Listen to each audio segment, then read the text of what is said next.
বিকাশ, বিকাশ, আরে কোথায় ভাই? আরে দীপক, আরে কেমন আরে আছিস তুই? ভাই তুই? আরে আরে ভাই এটা- আমার বাড়িতে একটু চিনি শেষ হয়ে গেছে, একটু কি পেতে পারি? হ্যাঁ নিয়ে আসছি। আচ্ছা ঠিক আছে, বস বস হ্যাঁ, বস হ্যাঁ, বস, বসছি। আমি নিয়ে আসছি। হ্যাঁ ঠিক আছে ঠিক আছে।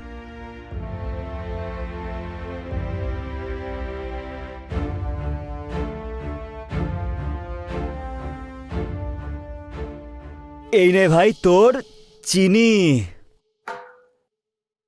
থ্যাংক ইউ ভাই। আর বল কেমন চলছে? ব্যাস আর কি চলবে ভাই। ভাই মার্কেটে একটা নতুন ভিডিও এসে গেছে, দেখাবো তোকে। আচ্ছা এই দেখ, দারুণ মজার না? দেখতে পাচ্ছিস? কি ঠিক বললাম তো? এই সরা তো, তুই তুই ভাই এইসব জিনিস আমাকে দেখাবি না তো প্লিজ, তুই একাই দেখ, আমার ভাল লাগে না। আরে ভাই একবার ভালো করে তাকিয়ে দেখ, দেখ না। না ভাই প্লিজ আমাকে পড়াশোনা করতে দে, তুই একাই দেখ ভাই এসব।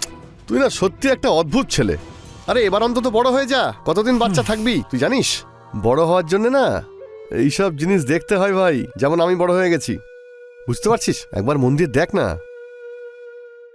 তুই বড় হয়ে গেছিস তো ঠিক আছে, আমি বড় হতে চাই না। আর ভাই তুই না আমার সাথে এরকম ভাবে কথা বলবি না, আর এইসব জিনিস আমাকে দেখাবি না, আমার পছন্দ না। যখন দেখি মেয়ে আর এই নোংরা ভিডিও, ভাই এইসব ছাড়া কি তুই কিছু ভাবতে পারিস?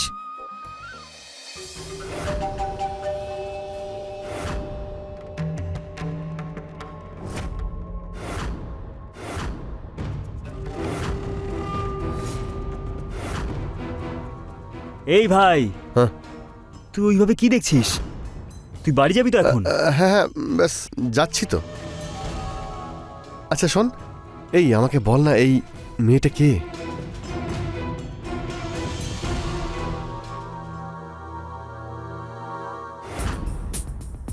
এ আমার বৌদির বোন বিজলি। কিছু মাস আগে রোড অ্যাক্সিডেন্টে ওর স্বামী মারা গেছে। ও সো স্যাড ভাই। তুই তো জানিস যে আমার বৌদি প্রেগনেন্ট, তাই বাপের বাড়ি গেছিল, তাই ওরা বাড়ির কাজের জন্য এখানে ওকে রেখে দিয়ে গেছে। ওকে।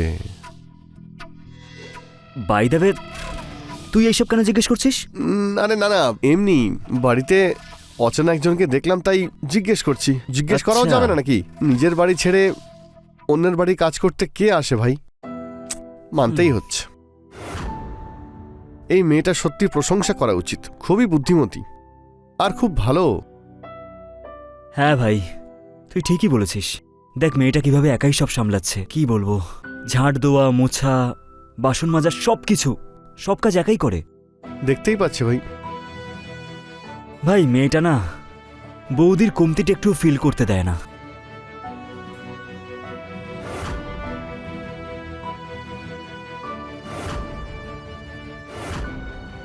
এরকম যদি আমার জীবনেও কেউ থাকতো। হ্যাঁ, তুই কি কিছু বললি? না না, কিছু না। চল চলি আমি। হ্যাঁ চল, ভালো থাকিস। চল ঠিক আছে, খেয়াল রাখিস Okay. নিজের। আর হ্যাঁ, হ্যাঁ। সুগারের জন্য থ্যাংক ইউ সো মাচ। হ্যাঁ চলি, বাই।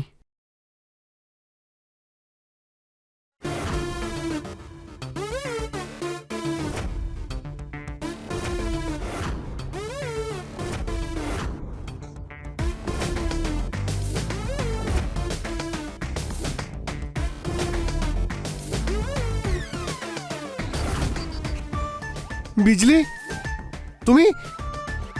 আমি অনেকক্ষণ ধরে তোমার জন্য অপেক্ষা করছিলাম। আমি প্রথমবার তোমাকে দেখেই তোমার ভালোবাসায় পাগল হয়ে গেছি। আমার সত্যি বিশ্বাস হচ্ছে না তুমি আমার সামনে বসে আছো। একেবারে স্বপ্নের মতো মনে হচ্ছে। ও বিজলি, তুমি সত্যি আমায় পাগল করে দিয়েছো। তোমাকে প্রথমবার দেখার পর থেকেই আমার মাথা সবকিছু কাজ করা বন্ধ করে দিয়েছে। শুধু তোমার জন্য বিজলি, শুধু তোমার জন্য।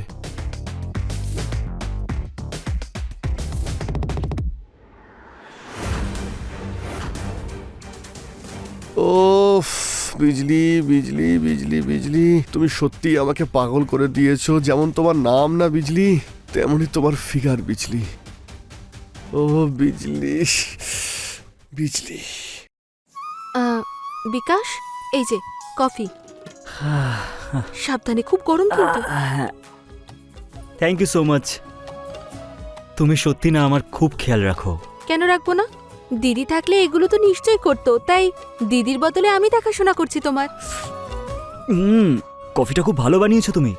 Thank you. একটা কথা বলবো, ওই যে দীপক আছে না আমার বন্ধু, ও তোমার ব্যাপারে খুব জিজ্ঞেস করছিল, বলছিল যে তুমি খুব ভালো। এক মিনিট, দীপক? কে দীপক? আরে ওই দীপক, ওই কালকে এসেছিল না বাড়িতে ওই চিনি নিতে, পাশেই তো থাকে। আচ্ছা, ওই ছেলেটা দীপক। ও, তোমরা দুজনে বন্ধু? কি বলছিল দীপক? এইটাই যে তুমি এই বাড়িটা খুব ভালোভাবে সামলাচ্ছ, আজকালকার দিনে কে করে কারোর জন্য, তাই না? আচ্ছা, আর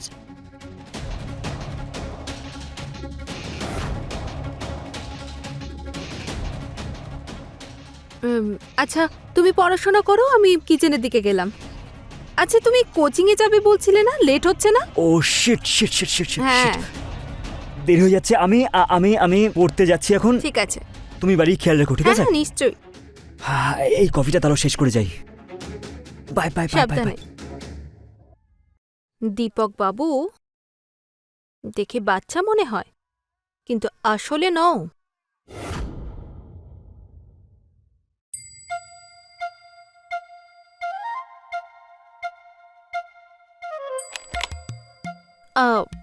দীপক, তুমি? হ্যালো বিজলি, কেমন আছো তুমি? হ্যালো, আমি ভালো আছি। বিকাশ তো নেই, কোনো কাজ ছিল? হ্যাঁ, কাজ তো ছিল, কিন্তু এক গ্লাস জল পাওয়া যাবে? হ্যাঁ, নিশ্চয়ই, এসো, বসো। Thank you. জল আনছি আমি।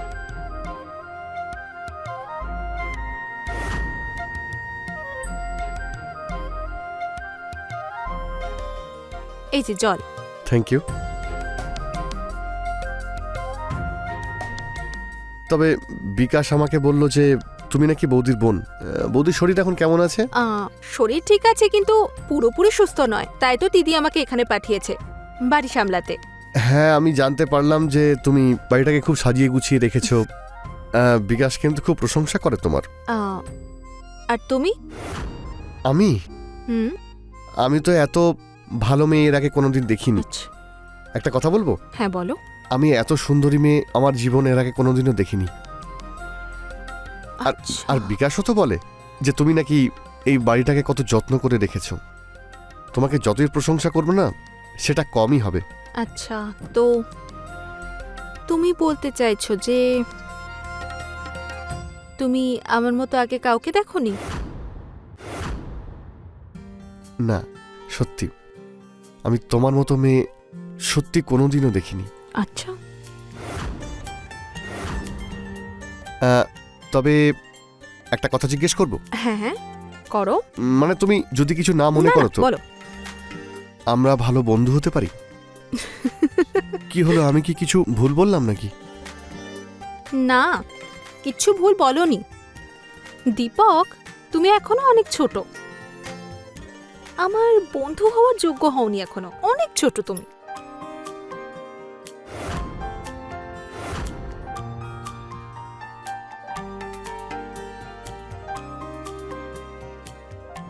দীপক, তুমি এখনো অনেক ছোট, আমার বন্ধু হওয়ার যোগ্য হওনি এখনো, অনেক ছোট তুমি।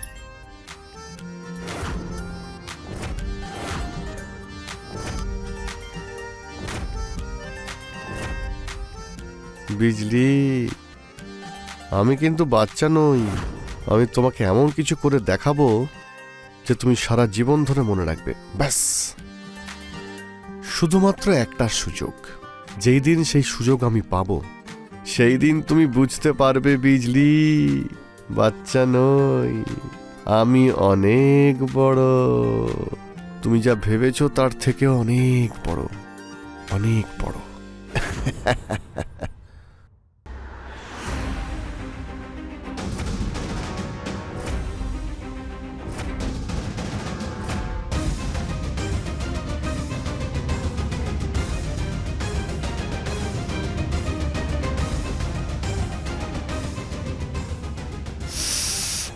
বিজলি বিজলি বিজলি, তোমাকে ছাড়া আমি আর থাকতে পারছি না।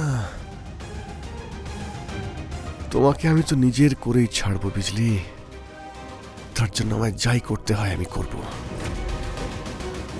এখন তো শুধু তোমার সঙ্গে একটু মজা করতে চাই।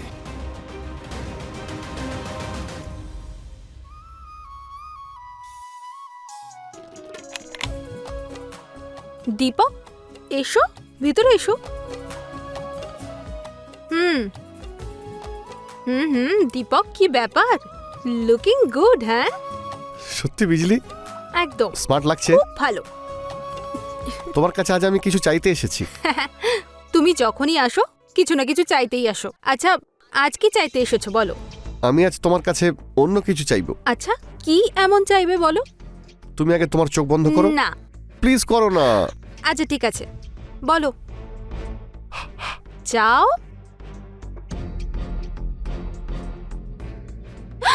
দীপক, সাহস হয় কি করে? হ্যাঁ, ইস, কি মনে করো তুমি নিজেকে? এটা কি করলে তুমি? তোমাকে আমি কি ভাবতাম আর তুমি এটা কি করলে দীপক? যাও, বেরো এখান থেকে। বিজলি দীপক, বেরো, যাও।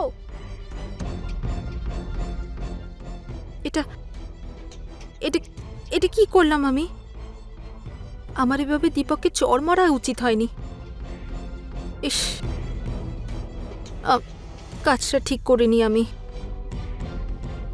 দীপক তো খুবই ভালো। আমি না এক্ষুনি দীপকের কাছে গিয়ে দেখা করে ক্ষমা চেয়ে নেবো, আর ও আমাকে ক্ষমা করে দেবে। হ্যাঁ, দীপক তো খুব ভালো। দীপক, দীপক কোথায় তুমি? কি হয়েছে? কোনো দরকার নাকি? তুমি এখনো আপসেট? তোমার সঙ্গে কোনো কথা বলতে চাই না। আচ্ছা দীপক, আমার দিকে তাকাও, ভুল হয়ে গেছে, আমাকে ক্ষমা করে দাও। বললাম তো কথা বলবো না। ক্ষমাই তো চাইছি, আমার দিকে দেখো না, আমি ক্ষমা চাইছি, ক্ষমা করে দাও প্লিজ। দীপক, আচ্ছা প্লিজ ক্ষমা করবে না তো? না। ঠিক? হ্যাঁ, করবো না।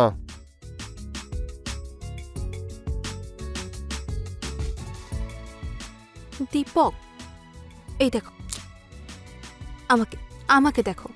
এই জন্যই তো আমি তোমার জন্য পাগল হয়ে যাই। আচ্ছা, হুম।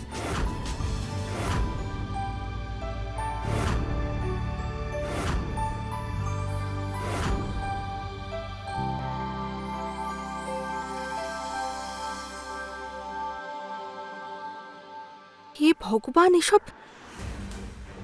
কি দেখলাম আমি? থ্যাংক গড এটা সত্যি নয়। দীপক,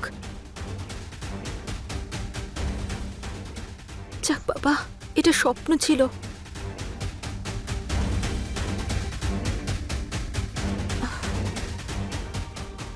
বিজলি মেসেজ করেছে, আবার সরি লিখে পাঠিয়েছে। আমি তোমাকে তো নিজের করেই ছাড়বো। এবার দেখবো তুমি আমার থেকে দূরে থাকো কি করে।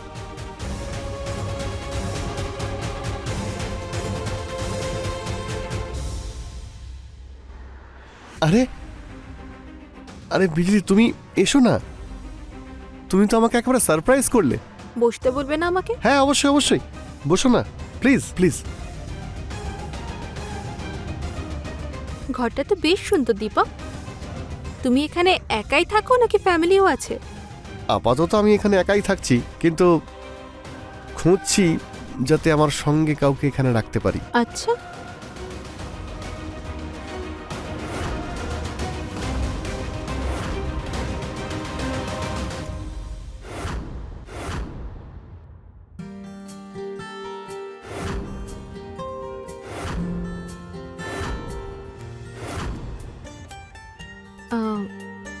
দীপক, আসলে না আমি ক্ষমা চাইতে এসেছি। মানে আমি যে ভুল করেছি সেটা ইন্টেনশন সেটা ছিল না, হঠাৎ করে করে ফেলেছি। আরে ইটস ওকে বাবা, সুন্দরী মেয়ের মুখে সরি বলাটা একদমই মানায় না। ওকে, তাহলে কি আমরা বন্ধু হতে পারি? অবশ্যই।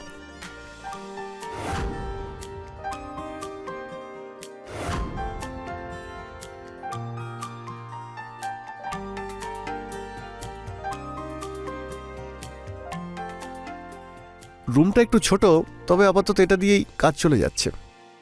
না দীপক, ঘরটা খুব সুন্দর, আই লাভড ইট। কিন্তু তোমার থেকে সুন্দর নয়।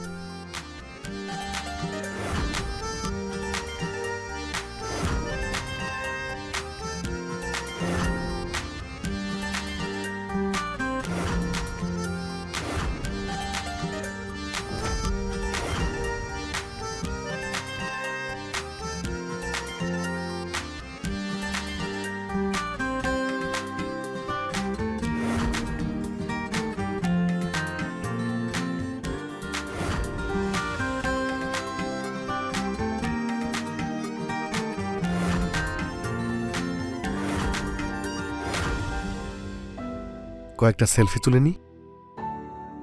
না না, আরে বাবা, ফার্স্ট টাইম একসঙ্গে রোম্যান্স করেছি, তার তো কিছু মেমোরিও থাকা উচিত আমাদের কাছে। হ্যাঁ কিন্তু ফটো কেন? প্লিজ শোনা, শুধু আমার জন্য। কেউ দেখে ফেললে? এটা আমার মোবাইল, কোনো নিউজ পেপার নয় যে যে কেউ দেখে নেবে। হ্যাঁ কিন্তু তুমি চিন্তা করো না, ডোন্ট ওয়ারি, এই ফটোগ্রাফস সেফই থাকবে, ট্রাস্ট মি। সত্যি? Sure, promise. আর আমি তো একাই থাকি না, তোমার কথা মনে পড়লেই আমি ছবিগুলো দেখে নেব। আচ্ছা, মনে পড়লে আমি তো আছি, আমাকে একবার ডেকো, আমি সঙ্গে সঙ্গে চলে আসবো। তাও শোনা প্লিজ, শুধু 2-4টে ছবি। ঠিক আছে। স্মাইল। আরে বিজলির ফোন বাজছে। বিজলি কোথায়? বিজলি!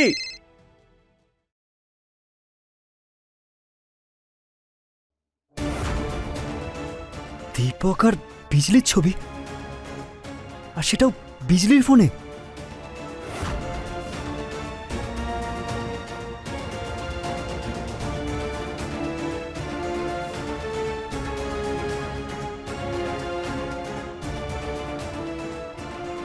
আমার তো বিশ্বাসই হচ্ছে না যে বিজলি এরকম কাজ করতে পারে। আরে বিশ্বাস তো আমারও হচ্ছে না যে দীপক এরকম কাজ করতে পারে। না দাদা, দীপক তো এরকমই, শুরু থেকেই ও এরকম। ওই শয়তানটা প্রত্যেকটা মেয়ের দিকে এরকম খারাপ চোখে তাকায়। ওর ক্যারেক্টার প্রথম থেকেই খারাপ ছিল, কিন্তু বিজলি এরকম একটা কাজ করতে পারে আমার বিশ্বাসই হচ্ছে না দাদা। ভাই, বিজলির সাথে কথা বলতে হবে। হ্যাঁ দাদা, আমি দেখছি। বিজলি, তুমি এরকম কাজ করতে পারো আমি সত্যি আশা করিনি। বিকাশের বন্ধুর সাথে তুমি এরকম একটা কাজ করলে। ছি! না, আমি আসলে আসলে আমি কি, এটা আমি তো কোনোদিন স্বপ্নেও ভাবতে পারিনি যে তুমি এতটা নিচে নেমে যেতে পারো, আর সেটাও কার জন্য? সেটাও ওই ক্যারেক্টারলেস দীপকের জন্য। আরে 1 নম্বরে ক্যারেক্টারলেস ছেলেও, আর তার সাথে তুমি এরকম কাজ করলে। একটুও লজ্জা করলো না তোমার? আরে দাদা, কেমন আছেন আপনি? আজকে আপনি বাড়িতে? কি ব্যাপার, আজ তো পুরো পরিবার একসঙ্গেই দেখছি। হ্যাঁ, আজকে কোনো পার্টি টাটি হচ্ছে নাকি? আরে বিজলি, কেমন আছো তুমি? আজকে না তোমার হাতের 1 কাপ কফি খেতে খুব ইচ্ছে করছিল। 1 কাপ কফি তো খাওয়া উচিত, কি দাদা? চুপ করো তুমি দীপক, তোমার কাছ থেকে এটা আশা করিনি আমি। আজকের পর তোমার মুখটাও দেখাবে না আমাকে। আমি কিছু ভুল বললাম চলে নাকি? যাও এখান থেকে। আরে কিন্তু কি হয়েছে সেটা চলে তো যাও। বলবে। বিকাশ, দাদা। দীপক, চলে যা এখান থেকে, চলে যা।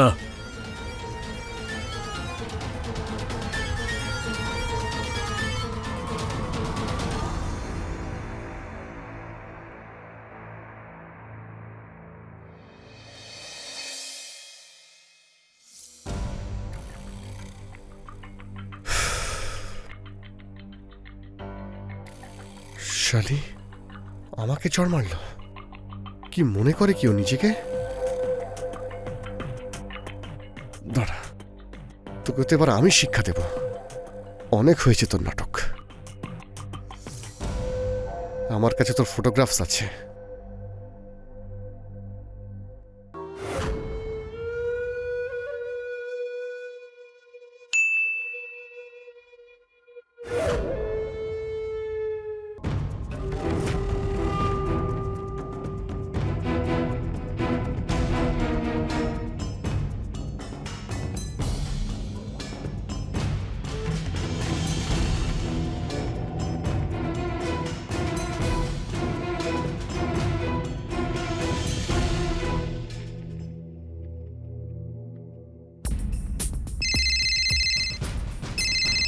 এবার এসছে লাইনে।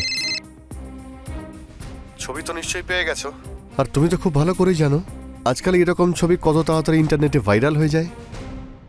তুমি কি ভাইরাল হতে চাও? দেখো দীপক, তুমি পাগলামি করো না। তুমি যে এত নোংরামি করবে, এত নোংরা চিন্তা ভাবনা আমি স্বপ্নেও ভাবিনি। তোমার কি মাথা খারাপ হয়ে গেছে? কি হয়েছে? আমার মাথা একদম ঠিক আছে। তুমি যে চটটা আজকে আমাকে মেরেছো না, সেটা মেরে একদম ঠিক করনি। ভুলটা কি ছিল আমার? হ্যাঁ, যে তুমি আমার গায়ে হাত তুললে? সবার সামনে তো তুমি আমাকে মেরেছো, এটা তো সত্যি। শাস্তি তো তোমাকে পেতেই হবে। আমি কোনোদিনও ভাবিনি যে তুমি এত নোংরা কাজ, এত নোংরা মনোভাব, এত নোংরা কাজ দীপক। আমি শুধু নোংরা ভাবি না, আমি নোংরা কিছু করতেও পারি। তাই এটাই সবচেয়ে ভালো হবে, আজ দুপুর 3টের মধ্যে তুমি আমার কাছে চলে এসো আর আমাকে খুশি করো। তা না হলে জানোই তো, আমি তোমার এই ছবিগুলো সব জায়গাতে ভাইরাল করে দেব, তাও শুধুমাত্র একটা ক্লিকে। এবার তো তোমাকেই ভেবে দেখতে হবে তুমি কি করবে। তুমি আসবে নাকি তুমি ভাইরাল হবে, সেই ডিসিশন তোমার হাতেই ছাড়লাম। Okay bye. দীপক,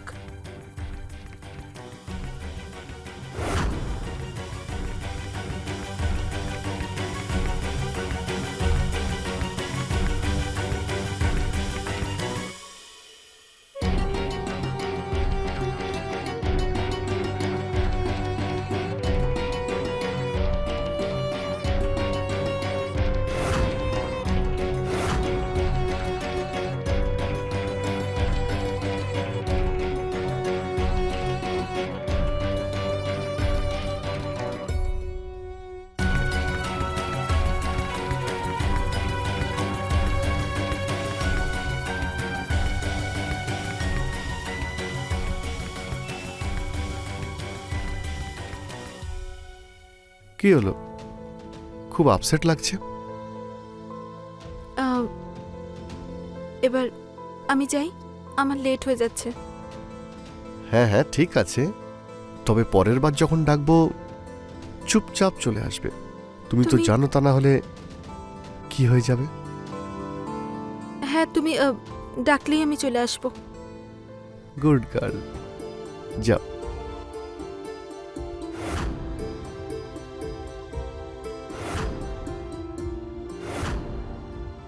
বুলবুল পাখি এখন আমার কাছে বন্দি, কোথাও উড়ে যেতে পারবে না। আর যদি যায়ও তো আমায় পাখনা দিয়ে যেতে হবে, মানে এটাই, ও গেলে ওকে ওর জীবন দিয়ে যেতে হবে।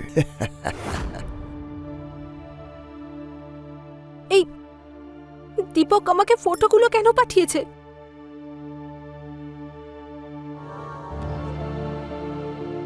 হ্যালো, হ্যাঁ দীপক, আমি সময় মতো চলে যাব। হ্যাঁ, আর আমাকে ফোন করো না, আমি ঠিক চলে যাব।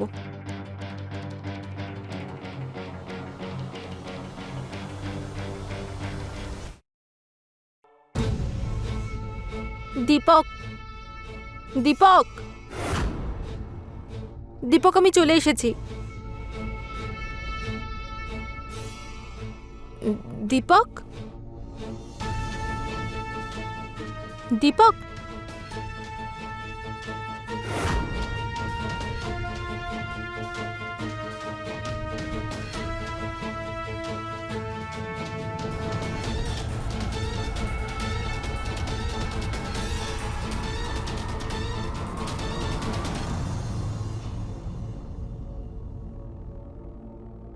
এটা কি করলো? আমি ফেসে যাব না তো?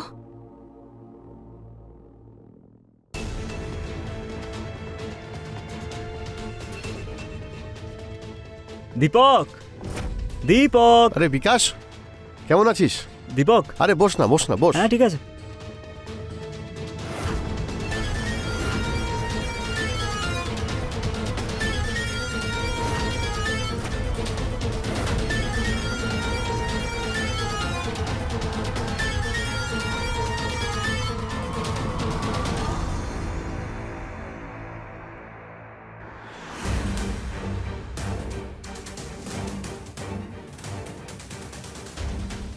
শয়তান কোথাকার।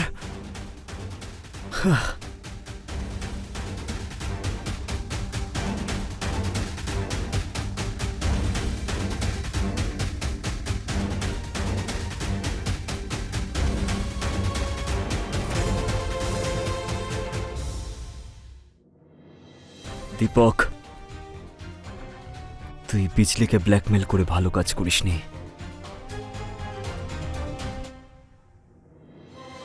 প্রথমে তুই ওর সাথে খারাপ কাজ করলি, তারপরে তুই ওকে ব্ল্যাকমেল করতে শুরু করলি।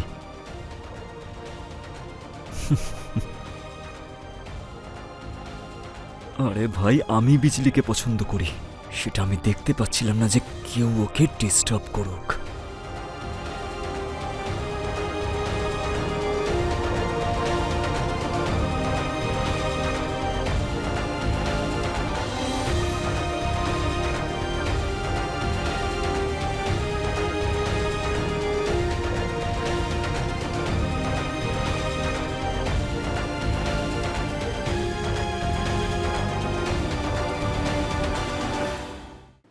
আমি রানী চ্যাটার্জি এখন আপনাদের থেকে বিদায় নিচ্ছি। আবার দেখা হবে ক্রাইম চক্রের একটা নতুন এপিসোডে নতুন ঘটনার সঙ্গে। ততক্ষণ সুরক্ষিত থাকুন, সতর্ক থাকুন আর ক্রাইম চক্র দেখতে থাকুন। জয় হিন্দ। কিন্তু তুমি তো জানো যে আমার টাকার কত প্রয়োজন, আর তার জন্য আমি সব কিছু করতে পারি। আচ্ছা, আমার জন্য? তোমার জন্য তো আমি আমার জীবন দিতে পারি। ওকে। আর তুমি বললে আমি জীবন নিতেও পারবো। আচ্ছা, হ্যাঁ।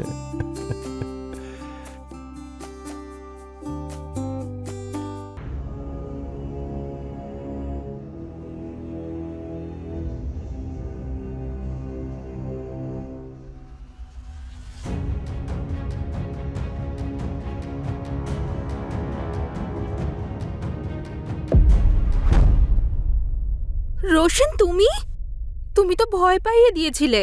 তো ম্যাডাম, গেটটা তো বন্ধ করে রাখা উচিত। আচ্ছা, যদি অন্য কেউ চলে আসতো আর আমার সোনাকে নিয়ে চলে যেত তো? আচ্ছা, তাহলে তুমি আমাকে নিয়ে যাওয়ার বদলে অন্য কারোর আসার অপেক্ষা করছো? তুমি আমার সঙ্গে টেস্ট ম্যাচ খেলাটা বন্ধ করো। আর আমাদের এই যে ডিসিশনটা, তোমার থার্ড আম্পায়ার দাদা আছে না, ওনার জন্যই পেন্ডিং এ রয়েছে। হুম। দাদার সঙ্গে কথা বলেছো? না গো, দাদা বৌদি ভ্যাকেশনে গিয়েছে অ্যাকচুয়ালি। তো ওরা ফিরে আসলেই কথা বলবো, কিন্তু কিন্তু কি? কিন্তু পনের কথা আমি ওদেরকে বলতে পারবো না। তুমি তো জানো যে আমার টাকার কত প্রয়োজন, আর তোমার দাদার কাছে তো টাকা আছে। তোমার ভাগের জমি বিক্রি করলেই তো তোমার দাদা টাকা পেয়ে যাবে। তাতে তুমি যে ভাগটা পাবে, আমি তো সেটাই চাইছি। এটা আবার পণ নাকি? কিন্তু তুমি কি জানো রোশন, আমাদের এখানে ছেলের বাড়ি থেকে যা কিছু ডিমান্ড করা হয় তাকে পণ হিসেবেই গণ্য করা হয়। যদি দাদা রাজি না হয় তো? তুমি আমাকে ভালোবাসো না? বলো, আমাকে তুমি ভালোবাসো না? বাসি তো আমি। তাহলে তুমি বলো না। রাজি না হলে অন্য উপায় ভাবতে হবে। কিন্তু তুমি তো জানো যে আমার টাকার কত প্রয়োজন, আর তার জন্য আমি সব কিছু করতে পারি। আচ্ছা, আমার জন্য? তোমার জন্য তো আমি আমার জীবন দিতে পারি। ওকে। আর তুমি বললে আমি জীবন নিতেও পারবো। আচ্ছা, হ্যাঁ।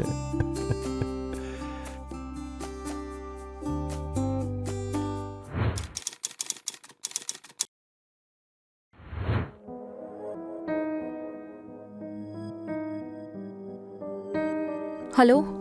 নিয়ে এসছো টাকা? হ্যাঁ, সব টাকা নিয়ে এসেছি।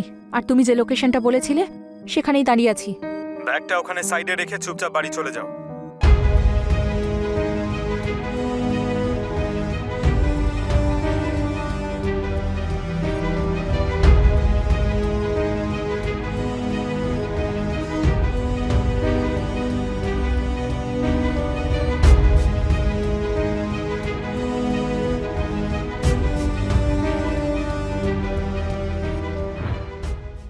নতুন নতুন বিয়ে হওয়ার পর নৈতিক আর রুচি নৈতিকের দিদি শ্বেতার সঙ্গে শহরে কিছু মাস আগেই শিফট করেছিল।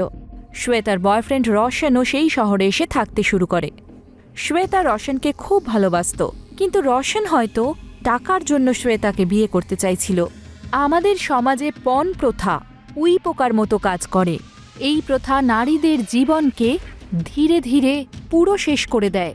রশন শ্বেতার মাধ্যমে ওর পরিবার থেকে পণ আদায় করতে চেয়েছিল। শ্বেতার পরিবারে নৈতিক আর বৌদি ছাড়া অন্য কেউ ছিল না। শ্বেতা একদিন সাহস করে তার দাদাকে সম্বন্ধের কথা বলে। তারপর না না বৌদি, তেমন কিছু নয়। আমি তো এমনি।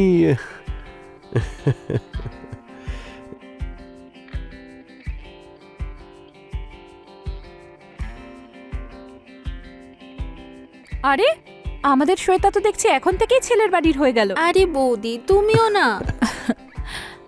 চলো, ঠিক আছে, তোমরা একে অপরকে পছন্দ করেছো। শ্বেতা আমাকে বলেছে তোমার বিষয়। হ্যাঁ দাদা, আপনার যদি আশীর্বাদ পাই তো আমি আর শ্বেতা নতুন এক জীবন শুরু করতে পারি। দাদার আশীর্বাদ তো সবসময় বোনের ওপর থাকবেই।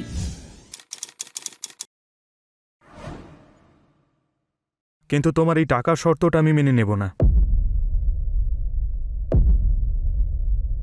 আমরা আমার বোনের কন্যাদান তো করতে চাই। ওকে কোনো টাকার মেশিন তৈরি করে ওর শ্বশুর বাড়িতে ওকে পাঠিয়ে ওকে প্রত্যেকবার বলে আমাদের থেকে যেন টাকা না চাওয়া হয়। দাদা, আপনি এরকম কেন ভাবছেন? আমি এমনটা কেন করব? তুমি এখনই করছো, তাহলে পরে করবে না এর কোথায় গ্যারান্টি আছে? দাদা, রোশন এরকম নয়। তুই মাঝখানে কথা বলিস না, আমরা কথা বলছি তো। দেখো রোশন, তুমি শ্বেতাকে বিয়ে করতে চাও, তাতে কোনো অসুবিধে নেই, কিন্তু আমরা 1 টাকাও দেব না। আরে সোজাসুজি বলুন না যে আপনি ওর ভাগে টাকাটা দিতেই চাইছেন না। রোশন, নিজের সীমা অতিক্রম করো না। গেট আউট, আমিও এখানে অপমান হতে কিন্তু আসিনি। Get out from here.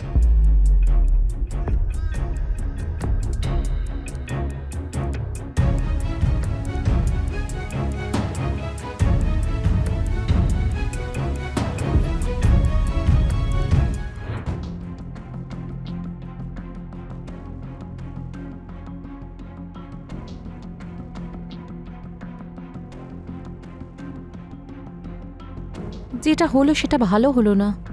শ্বেতাও হয়তো মনে মনে এটাই ভাবছে যে ওর সম্পত্তি আমরা হাতিয়ে নিতে চাইছি। আমাদের কাছে এটা ভাবার সময় নেই এখন। আর শ্বেতাকে তো আমরা এরকম পরিবারে কোনোদিনই পাঠাবো না, যেখানে মানুষ টাকার জন্য বসে রয়েছে। তুমিও ঠিকই বলছো, কিন্তু শ্বেতাকে সেটা কে বোঝাবে? ও তো রোশনকে বিয়ে করবে বলে জেদ ধরে বসে আছে। তুমি তো জানো শ্বেতা অবুঝ, কিন্তু তার মানে তো এটা নয় যে ওর অবুঝপনায় আমরা ওর সঙ্গ দেব। তুমি টেনশন করো না, কিছু একটা করছি।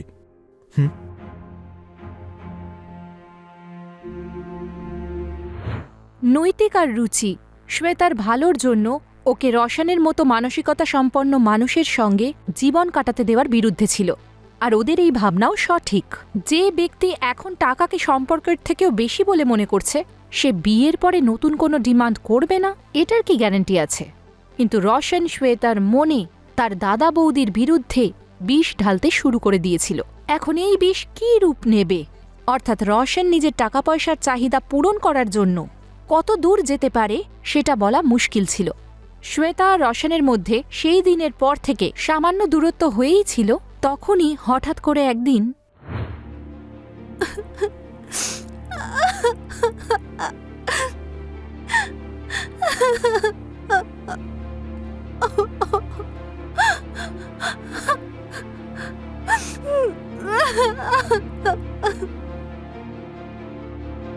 স্যার, হাজব্যান্ড ওয়াইফ সুইসাইড করেছে স্যার। কোনো সুইসাইড নোট পাওয়া গেছে? না স্যার। তাহলে কি করে বলতে পারো এটা সুইসাইড? স্যার, ওই পয়জনের বটল দেখে। এটাকে ফরেন্সিকের জন্য পাঠাও।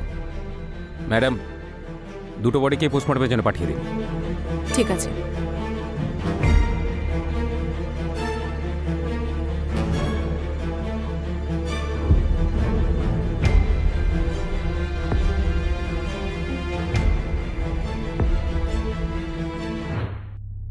স্যার, ইনি হলেন শ্বেতা দেবী, ওনারই বোন ইনি।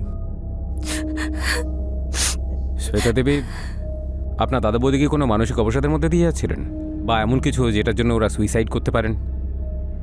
না স্যার, ওরা তো ভালোই ছিল। ওদের বিয়ে হয়েছে মাত্র 4 মাস হলো। আমি জানি না ওরা কেন হঠাৎ করে সুইসাইড করলো। ওনার সঙ্গে কারোর কোনো শত্রুতা ছিল যে ওনার বিরুদ্ধে ষড়যন্ত্র করতে পারে? না স্যার, আমরা এখানে নতুন এসেছি, আমরা আগে থাকতাম না এখানে, কাউকেই চিনি না আমরা।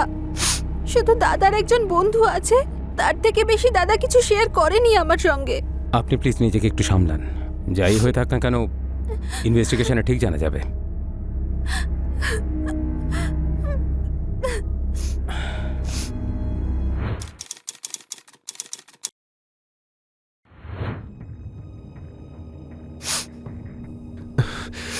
শ্বেতা,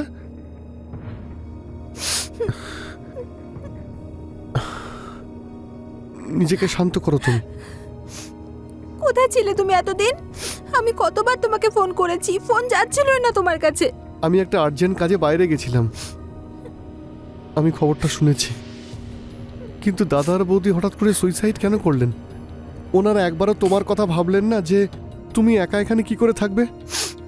আমারও এখন মনে হচ্ছে আমি সুইসাইড করি আর দাদা বৌদির কাছে চলে যাই। পাগল নাকি? এরকম কথা আর কোনোদিনও বলবে না। এখন তো আমি এসে গেছি। এতদিন তো ছিলে না, তাই ভেবেছিলাম তুমি আমাকে ছেড়ে চলে গেছো। এখন তো আমি এসে গেছি, সারা জীবন আমি তোমার সঙ্গেই থাকবো।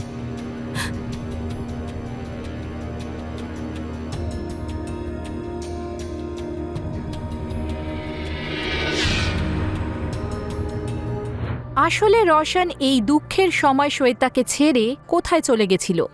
এদিকে নৈতিক আর রুচির আত্মহত্যা করা, আর ঠিক তখনই রওশনের এইভাবে অদৃশ্য হয়ে যাওয়া আমাদের সন্দেহের জাল বুনতে বাধ্য করছে। তবে কি সত্যিই রওশন এমন কিছু করেছে যার জন্য নৈতিক আর রুচি সুইসাইড করল? এটা কি সত্যি সুইসাইডই ছিল, নাকি মার্ডার করে দুটো ভিকটিমের বডিকে সুইসাইড হিসেবে দেখানো হয়েছে? দেখতে গেলে রওশনের কাছে কিন্তু হত্যা করার কারণও ছিল। একটা কারণ, ওর টাকা পয়সার দরকার ছিল, আর নৈতিক ওর পথের কাঁটা হয়ে দাঁড়িয়েছিল। নৈতিক আর রুচি মরে গেলে সব সম্পত্তি শ্বেতা পাবে, আর ইনডাইরেক্টলি রওশন পাবে। আরেকটা কারণ, নৈতিক রওশনকে যে অপমান করেছিল। আসুন এরপর কি হলো দেখি। স্যার, হুম, এটা নৈতিকা রুচিকার পিএম রিপোর্ট। কি ব্যাপার, রিপোর্ট আসতে এত দেরি হলো যে? রিপোর্টটা রিচেকিংয়ের জন্য গিয়েছিল। স্যার, আপনার সন্দেহ হয়েছিল যে এটা মার্ডার হয়েছে, কিন্তু এটা সুইসাইড স্যার। না, আমার ইনস্টিংক্ট ভুল হতে পারে না। এই কেসে কিছুতে একটা ঝামেলা আছে। মানছি রিপোর্ট সুইসাইডের হতে পারে, এই ক্ষেত্রে ফোর্সফুলি সুইসাইড করানো হয়েছে। কল ডিটেলস বের করেছেন? হ্যাঁ স্যার, ডিটেলস তো বের করেছি, কিন্তু নাম্বারটা ওনারা রিসেন্টলি চেঞ্জ করিয়েছেন, আর গত 2 মাস ধরে 2-3টে নাম্বার চেঞ্জ করিয়েছেন। পুরোনো নাম্বারের ডিটেলস আমি চেয়ে পাঠিয়েছি। আর কোনো প্রমাণ? স্যার, নৈতিকের গ্রামে আমরা একটা টিম পাঠিয়েছি। ওখান থেকে জানা যায় নৈতিকের একটা জমি বিক্রি হওয়ার কথা ছিল। এই রওশনের সঙ্গে ওর বোনের বিয়ের কথা হয়েছিল, কিন্তু পনের জন্য দুজনের মধ্যে ঝামেলা হয়। রওশন, উঠিয়ে নিয়ে এসো এই রওশনকে। রওশনই এই কেসটাতে কোনো ক্লু দিতে পারে। আচ্ছা স্যার।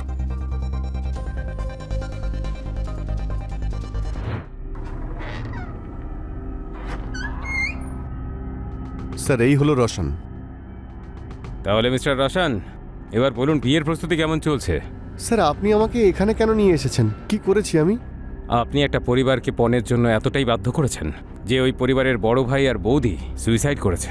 স্যার, আপনি আমাকে কেন মিথ্যে অপবাদ দিচ্ছেন? এই স্যার, তোকে অপবাদ দিচ্ছেন না, তোর নামে কমপ্লেন আছে তাই উনি বলছেন।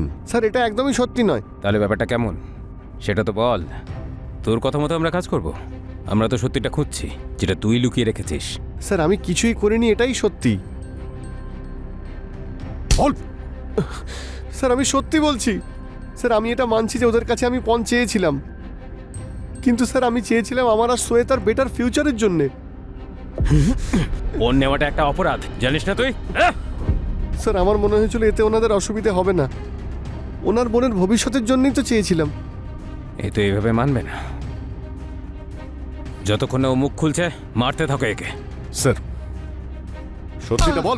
স্যার, আমি কিছু করিনি। পুলিশ রওশনকে গ্রেফতার করার পর ওর ওপর পণ চাওয়ার অপরাধের জন্য আর মেয়ের বাড়ির লোকেদের ওপর জোর করার জন্য কেস ফাইল করে, আর ওকে জোর কদমে জিজ্ঞাসাবাদ করা হয়। কিন্তু কিছুই জানা যাচ্ছিল না। রওশন নিজের কথাতেই অনড় ছিল যে ও কিছুই করেনি। তবে কি সত্যি এই কেস সুইসাইড কেস ছিল, আর পুলিশ এটাকে মার্ডার কেস ভেবে ভুল করছিল? এটা যদি মার্ডার নাও হয়, সুইসাইড হয়, তার পিছনেও নিশ্চয়ই কোনো না কোনো কারণ থাকবেই। কেউ ইচ্ছে করে তো আত্মহত্যা করবে না, তাও আবার হাসি খুশি একটা পরিবার। আর রওশনের মতো লোকেদের তো জেলের মধ্যেই রেখে দেওয়া উচিত, না হলে টাকা পয়সার লালসায় এরা বিয়ের মতো পবিত্র সম্পর্ককেও টাকা পয়সার লেনদেনের ব্যবসা বানিয়ে তুলবে। ইতিমধ্যে শ্বেতা রওশনকে জামিন দেওয়ার জন্য পুলিশ স্টেশনে পৌঁছয়। শ্বেতা দেবী, আর ইউ শিওর আপনি রওশনের বিরুদ্ধে কোনো কেস করতে চান না? যদি আপনার উপরে কোনো চাপ থাকে সেটা আমাদের বলতে পারেন। না স্যার, আমি রওশনের বিরুদ্ধে কোনো কেস ফাইল করতে চাই না। আপনি ওর উপর যা যা চার্জ করেছেন প্লিজ ওগুলো তুলে নিন। দাদা বৌদি তো আর বেঁচে নেই। অন্তত রোশনের সঙ্গে আমি ভালোভাবে জীবনটা কাটাই, নাকি ওর সাথেও ভালো থাকতে দেবেন না? দেখুন, আমরা তো শুধু আমাদের কাজ করছিলাম।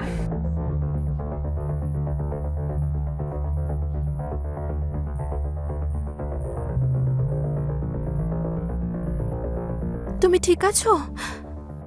রোশন, তুমি যেতে পারো। ইনি তোমার বিরুদ্ধে কোনো কেস করতে বারণ করেছেন।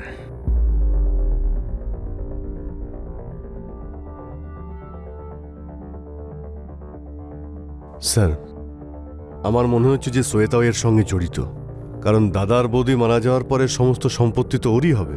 যেভাবে ও রোশনকে সাপোর্ট করছে, আমি নিশ্চিত রোশনের সঙ্গে ও জড়িত। ওই নৈতিকা রুচির পুরনো নাম্বারের কল ডিটেলস পেয়েছেন? হ্যাঁ স্যার। নৈতিকা রুচিকার কল ডিটেলসের ফাইল স্যার, এই যে।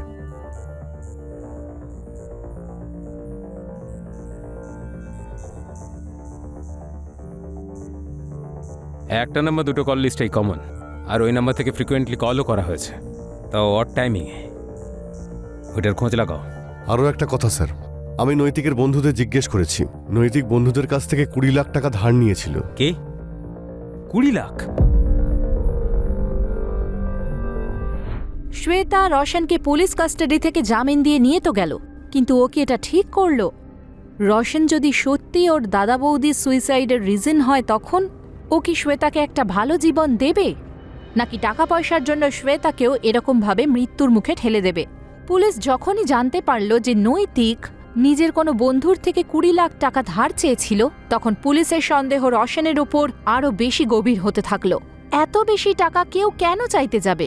হতে পারে রোশন কোনোভাবে নৈতিক আর রুচির ওপর জোর করেছিল, বা এমন কিছু যার ওপর থেকে এখনো পর্দা সরেনি। পুলিশ কল লিস্ট থেকে পাওয়া নাম্বারের মালিককে যখন জেরা করল, তখন সব ঘটনা সামনে এলো। চল বল, নৈতিক আর রুচির সঙ্গে তোর কি প্রবলেম ছিল? স্যার, আমি কিছু করিনি। কিছু করিসনি? এই দেখ দেখ, এসব কি?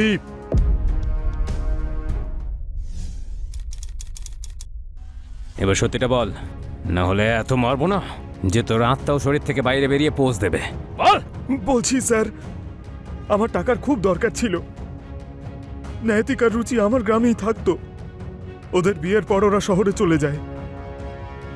তারপর আমি জানতে পারি নৈতিক ওর জমিটা বেচে দেবে, ওর কাছে অনেক টাকা আসবে। তারপর সোশ্যাল মিডিয়া থেকে ওদের ফটো বের করে মব করি আর নিউড বানিয়ে দিই।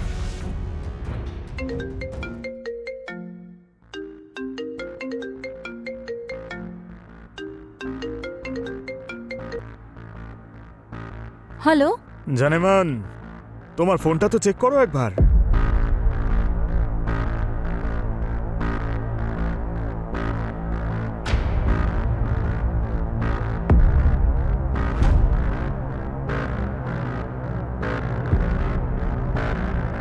এইসব তো আমার সোশ্যাল মিডিয়ার ফটোজ। এগুলো দিয়ে কি করেছো তুমি? আর কে তুমি? তুমি জানো এগুলো মব ফটোজ, আর আমি জানি, কিন্তু পাবলিক তো ফটো দেখে পুরো মজা নেবে।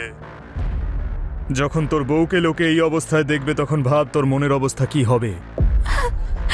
কে তুমি? কেন করছো এইসব? দেখো। দেখবে তো এবার লোকে রঙিন যৌবন তোমার। তোর আর তোর স্বামীর বাইরে বেরোনো মুশকিল হয়ে যাবে। পুরো ইন্টারনেটে তোর ফটো ভাইরাল করে দেব। যেখানে যাবি লোকে তোদের দিকে নোংরা নজরেই তাকাবে। বল, করে দেব ভাইরাল? দেখুন, আপনি যেই হন, আপনি যা চান সব দেব আমরা। ফটোটা ভাইরাল করবেন না, আমাদের জীবন নষ্ট হয়ে যাবে। 20 লাখ 20 লাখ টাকা রেডি রাখিস, জায়গাটা আমি বলে দেব। আর শোন, তোর বউকে একাই পাঠাবি।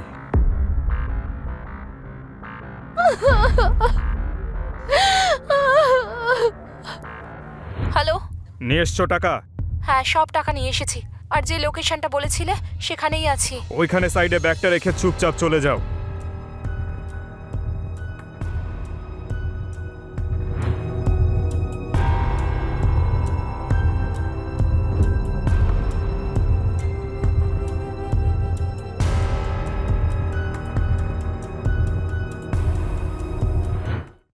যখন ওরা তোকে টাকা দিয়েই দিয়েছিল, তাহলে ফটো ভাইরাল কেন করলি? স্যার আমি ভয় পাচ্ছিলাম ওরা পুলিশের কাছে না চলে যায়, সেই জন্য আমি ভাবলাম নেট ক্যাফে থেকে ভাইরাল করে দেব, কেউ জানতেও পারবে না, আর ওরা সুইসাইড করে নেবে, ব্যাস কেস খতম। আর তোর মনে হয়েছিল যে অপরাধ করে আইনের চোখ থেকে বেঁচে যাবি? অপরাধী যতই ধুরন্ধর হোক না কেন, আইন তাকে ঠিক ধরে ফেলে। একে এত মারো যেন নিজের ফটো এডিট করার আগেও ও 100 বার ভাবে। স্যার লোকেশ একটা সাধারণ ছেলে। টাকার অভাবে হোক বা টাকা পয়সার লোভে অপরাধের এমন এক চোরাবালিতে সে প্রবেশ করল, যার ফলে অনেকগুলো জীবন শেষ হয়ে গেল। সোশ্যাল মিডিয়া এমন একটা প্ল্যাটফর্ম যেটা আমাদের ভালোর জন্য বানানো হয়েছে, যাতে আমরা দূরে থাকলেও একে অপরের কাছে থাকি, একে অপরের জীবন সম্পর্কে জানতে পারি। কিন্তু আজকাল সোশ্যাল মিডিয়াতে যে কোনো ফটো আপলোড করা বিপদের থেকে কম নয়। না জানি কেউ আপনার সেই ছবির সুযোগ নিয়ে আপনাকে ব্ল্যাকমেল করতে শুরু করে দিল। নৈতিক আর রুচির ছবি লোকেশ ছেলেটি টাকা পাওয়ার পরেও ভাইরাল করে দিয়েছিল, যার ফলে দুজনেই নিজেদের প্রাণ হারায়। এই ঘটনা থেকে আমরা এই শিক্ষাই পাই যে যখনই আমরা যে কোনো ছবি সোশ্যাল মিডিয়াতে দেব, সেটার সেটিংয়ে গিয়ে সেটাকে আমাদের ফ্রেন্ড সার্কেল ছাড়া অন্য কারোর জন্য অ্যাভেলেবল না রাখা। পরের এপিসোডে আপনাদের সঙ্গে আবার দেখা হবে। নমস্কার।